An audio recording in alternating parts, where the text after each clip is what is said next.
Doctor सुराब सिर्की साहब, इसमें ये भी मेंशन है कि पहले डॉक्टर जो है इसमें एक्स प्राइम मिनिस्टर यूसुफ रजा गिलानी साहब ने सपोर्ट करने की कोशिश की, जो बल्दिया फैक्ट्री के ओनर्स हैं उनकी सपोर्ट करने की कोशिश की कि उनको इंसाफ की फराहमी मिल सके, बट अनफॉर्चुनेटली प्रेशर की वजह से वो बैक ऑफ हो गए। उसके बाद पाकिस्तान पीपल्स पार्टी के ही एक शख्स ने, वो भी इन्फ्लुएंशियल थे, उन्होंने 15 करोड़ रुपए ले लिया और केस को दबाने की बात की। इस हवाले से आप क्या कहेंगे? देखिए, वो तो इस तरह की कोई क्लियर कट अगर कोई उसमें जीआईटी में या कोई ऐसी बात है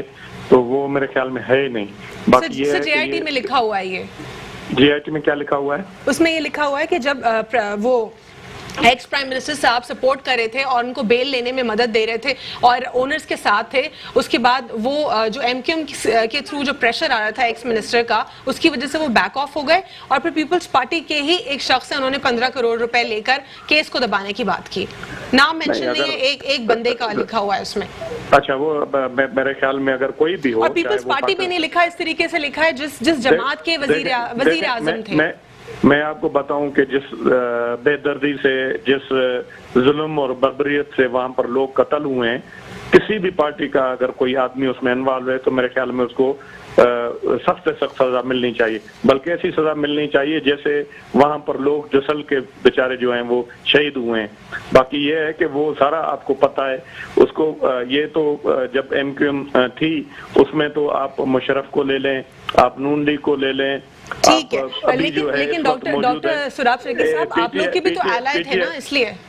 बिल्कुल हम तो ये कह रहे हैं एलाय थे, सबके साथ एलाय थे ना, हमारे साथ एलाय नहीं थे, सबके साथ थे, सब जितनी भी हुकूमतें थी, क्योंकि उनके पास इतने मेंबर होते थे और वो जो सिलसिला चलता रहा कत्ल गारतगिरी पूरी कराची के अंदर, जो आपको पता है कि डेली 100 की फिगर आती थी, वहां पर लोग शहीद कर दिए जाते थे। बिल्कुल ये सूरत हाल थी, बट ये है कि जब वो सही बातें, वो पहले कोई भी इसको ऑन नहीं करता था, सब डिसऑन करते थे, और जो लोग कहते थे कि एमक्यूएम करवा रही है, एमक्यूएम भी नहीं ये कहती थी। ठीक है, डॉक्टर सुराब सिर्की, एक और यहाँ पे सवाल उठता है। डॉक्टर सुराब सिर्की एमक्यूएम से सवाल करते तो वो कहते हैं कि वो दूसरी एमक्यूएम थी, अब हमारी दूसरी एमक्यूएम है, तो फिर इस तरह क्या ये बरीउस जमा हो जाते हैं? नहीं, बिल्कुल, मैं तो ये कहता हूं कि उसमें जो एमक्यूएम में जो उस वक्त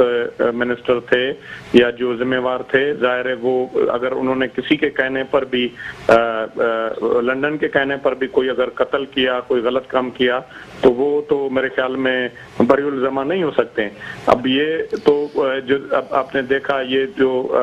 जितने वो लंदन में जो केस हुआ था डॉक्टर साहब का, उसके भी लोगों को सजा मिली है, बल्दिया वालों को भी सजा मिली है, कोर्ट ने दी है। बल्दिया का तो अभी तक इंसिडेंट जो है एक अजीब सी सामने सिचुएशन आ रही है ना डॉक्टर सुराब सिर्की साहब के 8 साल बाद फाइनली पब्लिक हुई जीआईटी में जो इसमें एक्शंस लिखे हुए हैं, क्या इस एक्शंस के बारे में अपडेट कर दे आवाम को, क्या ये दोबारा हो चुका या नहीं हुआ? इसमें मैं आपको क्लॉज पढ़ के सुना दूं। इसमें ये लिखा हुआ है कि that a fresh FIR should be launched under relevant sections of Pakistan Penal Code 1861, read with Anti-Terrorism Act 1997 against following set of accused, serial number A through D for act of arson and terrorism, and serial number E through H for post incident extortion. और इसमें जो नाम ए से H तक mention है उसमें रहमान बोला, हमाद सिद्दीकी, जुबैर चरिया, बाकी अननोन एसोसिएट्स हैं जुबैर चरिए के, और उमैर हसन कादरी, डॉक्टर अब्दुल सत्तार, अली हसन कादरी, इसके अलावा इकबाल जो है खानम साहब। ये क्या है? क्या ये तमाम तर क्लॉज को अगर हम पढ़ें, क्या सिंध गवर्नमेंट ने इसके ऊपर इम्प्लीमेंटेशन की, हो चुकी या नहीं हुई, क्या होगी? बिल्कुल, अगर रिकमेंड हुआ है तो बिल्कुल उनके खिलाफ एक्शन होना चाहिए। एक ये, दूसरा ये है कि ये सिर्फ हुकूमत अपनी जगह पे, लेकिन ये है कि हुकूमत भी इस चीज को सिंध गवर्नमेंट भी देखेगी, लेकिन मेरे ख्याल में ये सुप्रीम कोर्ट और जो इदारे हैं, कोर्टें हैं, हाई कोर्ट शायद वो भी,